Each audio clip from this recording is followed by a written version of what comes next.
application review, business review, investment, lifestyle, social politic.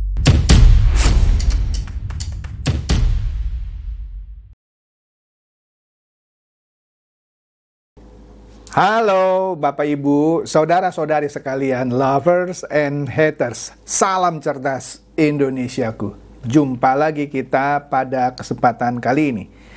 Bagi Anda yang belum subscribe channel saya, silakan subscribe channel saya. Tekan loncengnya agar Anda dapat notifikasi setiap kali saya mengupload video-video saya.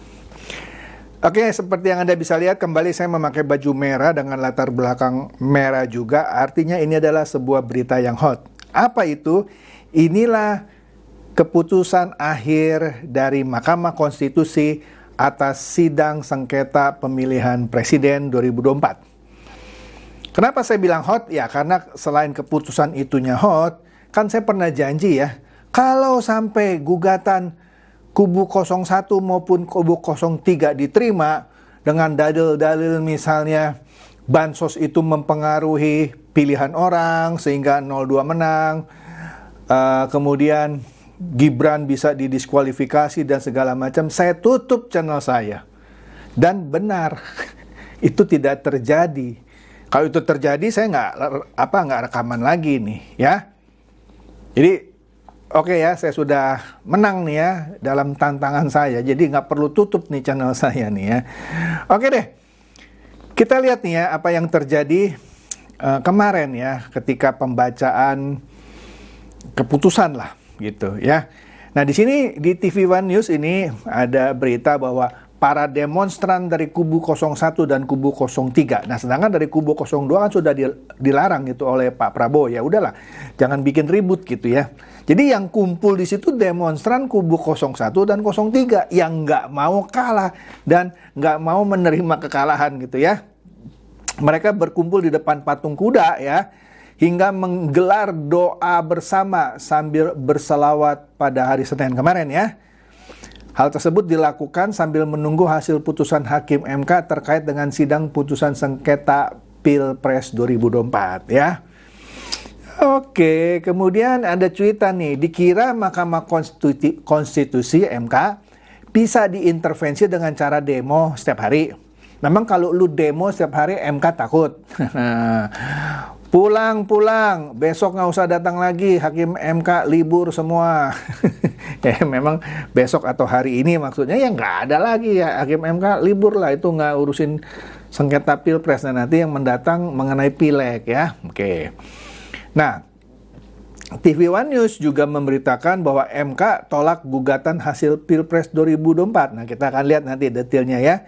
Lebih dari 7.000 aparat kepolisian diterjunkan untuk menjaga suasana tetap kondusif katanya ya. Nah setelah putusan hasil sidang PHPU, para demonstran masing berorasi. Udah kalah masing berorasi. Saya lagi bingung ya. Keputusan MK itu final dan mengikat, nggak ada banding-bandingnya lagi. Nggak seperti kayak orang berperkara di pengadilan negeri kalah boleh banding, pengadilan tinggi kalah boleh banding, MA kalah boleh PK lagi. Nah, ini nggak ada, sekali selesai ya. Buat apa lu orasi, buang-buang tenaga gitu. Udah kalah ya kalah aja, pulang-pulang gitu ya. Aduh ya. Dia bilang apa di sini? Demonstran akan berdemo kembali saat pelantikan. Ya, ini benar-benar nggak mau terima kekalahan. Ya sudahlah. Nah, menariknya, di tengah-tengah orasi itu, mantan ketua PP Muhammadiyah, Din Samsudin, itu ambruk gitu. Setelah dia orasi di aksi sidang putusan Pilpres MK. Nggak tahu ya kenapa ya dia ambruk dan katanya nyaris pingsan. Apa belum sarapan, apa kecapean, nggak tahu deh. Apa kesel gitu ya, nggak tahu deh. Ya. Nah, ini dia nih. Jadi, sejarah mencatat, ya ini kata-kata netizen ya, itu ada palu emas kemarin untuk Prabowo Gibran. Oh ini, palu emasnya apa? Ya itu dia, ya. bahwa MK menolak semua permohonan Anies, Imin, dan Ganjar Mahfud terkait gugatan hasil Pilpres 2024. Ya, Ketua Majelis Hakim Konstitusi yaitu Pak Suhartoyo membacakan kesimpulan putusan Majelis Hakim Konstitusi kemarin. Ya, jadi putusan MK ini menjadi suatu ketukan palu emas bagi Prabowo Gibran sebagaimana harapan Megawati Soekarno Putri agar palu MK tidak menjadi palu godam.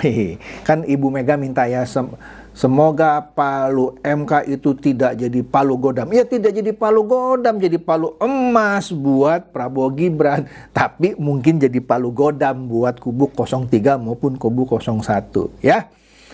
Putusan ini juga menjadi harapan masyarakat bahwa demokrasi tetap dimuliakan sebagaimana harapan tim hukum Anies dan Muhaimin. Iya dong, Anies Muhaimin kan berharap ya demokrasi tetap dimuliakan. Ya sudah, sekarang sudah dimuliakan nih.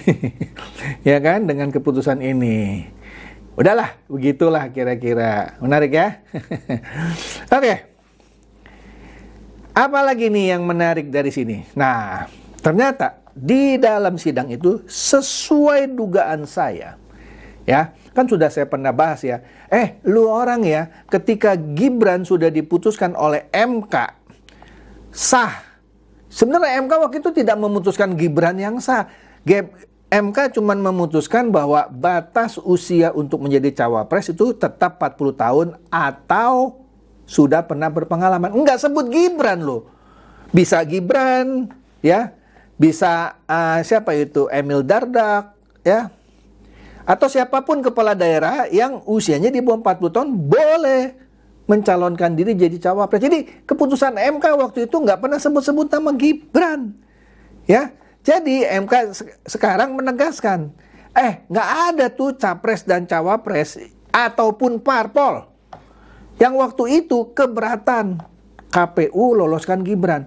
Kalau lu orang keberatan, lu protes dong, saya nggak mau ikut debat. Nah, kita minta pemilu ditunda, saya nggak mau, ini cacat, gitu dong. Lu ngambil nomor urut, tetap mau debat, udah kalah, bilang itu nggak sah itu, ya. KPU itu politik dinasti itu Jokowi. Lah, PDIP juga ketika Gibran dijadiin wali kota Solo nggak ngomong-ngomong politik dinasti, malah dukung. Sekarang diputar balik. Oke deh ya, capek ya. Nah, ini lucu nih ya. Ternyata di dalam sidang itu ketika hakim sebut bahwa Jokowi tak terbukti melanggar hukum terkait bansos, itu pembacanya panjang ya. Ini kan poin-poinnya aja ya. Disebutkan di situ, pembagian bansos itu nggak ada melanggar hukum. Lah, itu memang tugas negara gitu ya. Kan juga sudah sering saya diskusikan, saya sering bahas bahwa bansos itu dananya sudah disetujui oleh DPR. Peruntukannya untuk siapa? Sudah jelas. Jadi nggak ada bahwa Jokowi melanggar hukum. Blow on aja tuh yang bikin dalil gitu ya. Buktinya nggak bisa, membuktikannya nggak bisa gitu. Nah, di sini Hakim MK Arief Hidayat ya menilai dalil soal dugaan intervensi Presiden RI Joko Widodo pada syarat pendaftaran paslon di Pilpres 2024 tidak beralasan. Iya, waktu itu kan ada yang menduga ini Pak Jokowi mengintervensi MK dulu ya sehingga meloloskan suatu keputusan yang menguntungkan buat Gibran untuk menjadi cawapres. Dan itu digugat ya. Didalilkan, lah, MK itu bukan mutusin apa yang sudah terjadi yang lalu. MK itu hanya membahas perselisihan suara. Aduh, itu dimasukin ya, ketawa gitu ya. Dan juga waktu saya dengerin gitu ya, ternyata banyak bukti-bukti yang diberikan oleh baik kubu 01 maupun 03 itu dari medsos, dari TikTok. Aduh. Padahal itu ahli hukumnya, gimana gitu ya, Nah, di sini intinya nih ya, Mahkamah Konstitusi menyatakan tidak ada hubungan kausalitas antara bansos dengan pilihan pemilih. Iyalah, kan sudah pernah saya bahas juga, kalau orang dikasih bansos dan seluruh provinsi Prabowo Gibran menang, oke lah bisa dicurigai. Tapi kan ternyata Aceh dan Sumatera Barat Anies Imin yang menang. Jadi bagaimana mungkin orang diberikan bansos yang menang Anies Imin di Aceh dan Sumatera Barat? Berarti kan secara logika aja juga sudah patah gitu, ya. Dan tidak bisa membuktikan. Makanya jangan nonton Dirty Vote, tuh film kotor, gue udah bilangin gitu ya. Di situ kan diterangin soal bansos gitu ya. Dipakai itu film-film bagian-bagian dari film Dirty Vote sebagai dalil. Mentah. Ini memang film kotor. Kemudian nomor 2, tidak terbukti Jokowi cawe-cawe dalam Pilpres 2024. Mereka juga nggak bisa buktikan cawe-cawenya bagaimana. Nyuap MK sehingga meloloskan itu aturan sehingga Gibran boleh maju. Nggak bisa dibuktikan. Profesor Jimli juga waktu menyidangkan keputusan itu dia tidak mendapatkan bukti ada suap ke hakim. Nggak ada ya, nggak ada ini. Kemudian tidak ada nepotisme dalam pencalonan Gibran. Nah, lu ngomong nepotisme. Dulu waktu Gibran dijadiin wali kota Solo, lu nggak ngomong nepotisme, nggak ngomong politik dinasti, capek deh. Ya, nah, kemudian Hakim MK Arsul Sani, dulu bekas politisi P3. Ya, dia berjanji kalau dia jadi Hakim MK dia akan independen. Nah, dia ini bagus nih, dia independen. Dia bilang apa? Dia menilai bahwa keterlibatan anggota TNI aktif yaitu Mayor Teddy Indrawijaya dalam debat Pilpres bukanlah sebuah pelanggaran. Astaga. Kehadiran Mayor Teddy di debat Pilpres itu dipermasalahkan. Saya ingat tuh dulu ada Saiful Murjani ya, yang punya lembaga survei yang dipakai oleh kubu 03. Dia mempermasalahkan. Lah, tugasnya Mayor Teddy kan menjaga Prabowo. Sehingga Prabowo ada di ruangan itu, dia ada hadir di situ, ya dia menjaga Prabowo. Dianggap tidak netral. Bukanlah, pala lu peang kali ya. Iya, dia jaga. Dia kan sebagai ini, tanda kutip, bodyguard. Ya, dari angkatan. Bagaimana lu bisa bilang itu tidak netral, ya? Itu untuk pengamanan pejabat negara aktif. Blow on banget sih pada. Oke deh, kesel saya nih ya. Masa Mayor Teddy digugat di MK? Aduh, blow on beneran.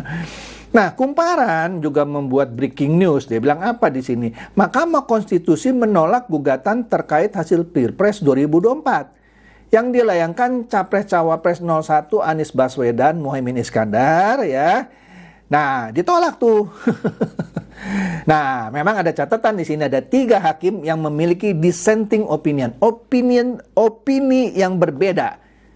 Diperbolehkan, tapi keputusannya karena 5 hakim lainnya sepakat atas keputusan itu, yang 3 kan hanya memberikan opini itu bukan keputusan. Kadang-kadang orang nggak ngerti gitu ya. Tapi oke lah, lanjut nih ya. Siapa aja? Saldi Isra dulu pernah ditenggarai dia berafiliasi dengan PDIP. Tapi sidang MK tidak menemukan bukti. Oke deh. Kemudian Eni Nurbaningsi, siapa lagi? Arif Hidayat ya. 3-tiganya memberikan dissenting opinion. Setahu saya Arif Hidayat juga waktu itu dicurigai berafiliasi dengan partai politik tertentu, mungkin PDIP juga, saya lupa ya. Yang menariknya Saldi Isra memberikan dissenting opinion yang menurut saya berbau seperti keinginannya kubu 03. Ya, tapi itu kan boleh saja ya. Jadi MK tolak gugatan Pilpres Amin. 3 hakim yang tadi saya sebutkan punya dissenting opinion. Nah, nanti kita lihat nih ya tanggapan Profesor Mahfud mengenai dissenting opinion. Aduh, ada-ada aja. Nah, di sini dissenting opinion dari Hakim Saldi Isra apa? Dia menilai penyaluran bantuan sosial oleh pemerintah adalah bentuk kamuflase dalam rangka mendukung pasangan capres dan cawapres tertentu. Iya kan? Dia pakai itu yang film Dirty Vote. Dia pakai itu yang dalil dari kubu 03 maupun kubu 01. Ya. Hal ini disampaikan Saldi dalam dissenting opinion atau pendapat berbeda dari putusan MK yang menolak permohonan gugatan sengketa Pilpres dari kubu Anies Baswedan dan Muhaimin Iskandar. Ya, ya boleh aja lah, namanya orang kan boleh beda gitu ya. Nah, kemudian ada cuitan di Twitter. Di sini dia mencoba mensummary ya, mengintisarikan. Ya apa panjang itu, ini boleh aja dia intisari. Ada 3 poin yang diintisarikan. 1, pencalonan Gibran sudah sesuai dengan tahapan dan aturan. Kalau lu nggak terima, lu dari awal dong jangan mau ngambil nomor urut. Lu dari awal dong jangan mau debat sama Gibran. Protes. Lu terima, udah kalah, bilang, oh itu anak kepala desa sih, anak palura sih, maka kita kalah. Udah kalah baru protes gitu ya. Kemudian tidak terjadi abuse of power dalam pencalonan Gibran. Tidak ada. Kemudian MK tidak berwenang membatalkan keberlakuan putusan MK. Iya, keputusan MK yaitu misalnya Anwar, apa namanya, kok saya jadi lupa ya, melanggar etika saja. Karena dia sebagai paman Gibran seharusnya katanya tidak boleh ikut memberikan keputusan. Aneh juga ya, padahal kan keputusan itu tidak sebut-sebut nama Gibran, cuman batas umur, tapi udahlah ya. Jadi dalam perselisihan hasil pemilu bukan lagi tentang keabsahan atau konstitusionalitas dari syarat tadi, tapi keterpenuhan syarat. Ya, sudah penuh, sudah diputuskan. Capek deh. Nah, Radio El Sinta juga mencuit bahwa MK sudah membacakan hasil putusan terkait sengketa Pilpres 2024. Ketua MK, Pak Suhartoyo, menolak permohonan dalam gugatan yang diajukan oleh pasangan kontestasi Pilpres 2024 yaitu Anies Mohaimin setelah membaca pertimbangan terhadap dalil-dalil permohonan. Jadi menolak permohonan pemohon untuk seluruhnya, ditolak. Lah iyalah, nggak ada kekuatan hukumnya, cuman teori-teori aja. Ya.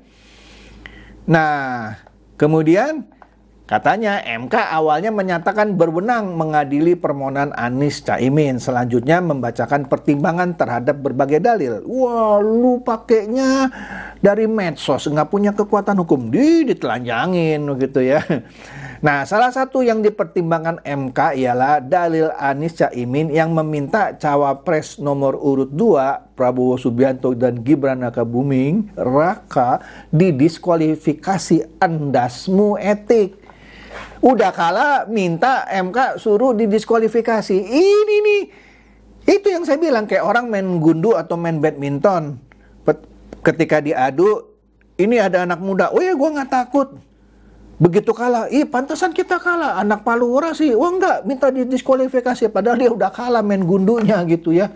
Aduh, bikin malu deh ya. Jadi menurut MK, dalil yang disampaikan Anies Caimin tersebut tidak beralasan menurut hukum. Kalau lu mau protes, dari pertama lu jangan ngambil nomor urut. Tadi saya sudah katakan ya, jangan mau berdebat sama Gibran. Lu udah kalah debat, udah kalah Pilpres, masih ngotot minta didiskualifikasi. Nggak malu coy, astaga.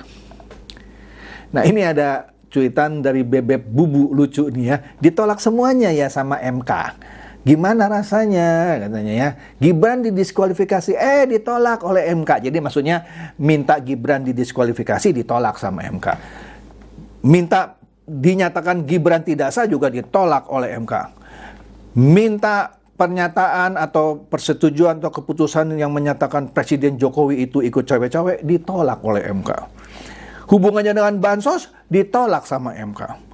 Nah, dikatakan presiden naikin gaji dan tunjangan karena Pilpres supaya semua orang milih gitu ya, ditolak MK. Ya, jadi semua dalil yang diajukan oleh 01 dan 03 itu nggak kuat, lemah, lotoy. Jadi hadapi ya semua dengan tabah katanya. Lucu nih. Nah, kan kemarin kan heboh tuh ada pendapat amicus curiae ya dari Ibu Mega sebagai warga negara, padahal dia bukan pihak ketiga, dia pihak yang berkonsentrasi gitu ya. Kemudian ada lagi dari Habib Rizik, kemudian ada lagi puluhan gitu ya. Tapi itu nggak dibaca, enggak dimasukkan sebagai pertimbangan, cuma dibaca aja. Ya kan percuma, udah dibilangin, nggak percaya sih. Nah, di sini ada cuitan bahwa setelah keputusan itu dibacakan, ya, yang suaranya 17%, padahal sih nggak 17%, 16% lebih lah ya.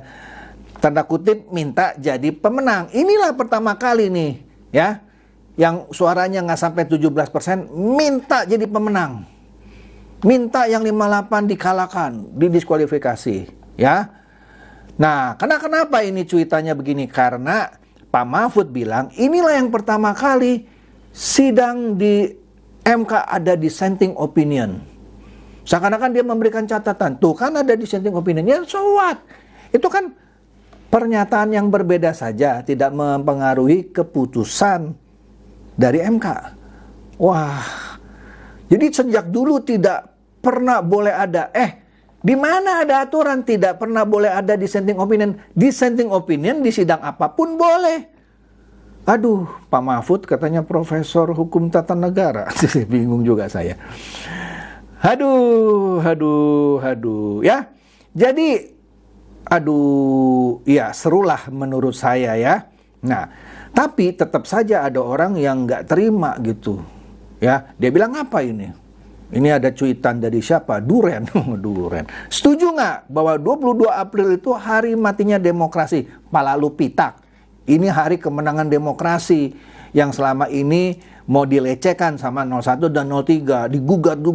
Iya, selamat jalan demokrasi. Lu aja jalan sana, ya. Nah, ini dia nih yang seru nih. Inilah karmanya ya. Ini intermezzo lah ya. Saya lihat nih iklannya berkali-kali lewat di Twitter. Tempo sekarang memberikan diskon 82%. Untuk berlangganan Tempo Digital Premium ya, yang dapat diakses melalui website dan aplikasi katanya. Ya.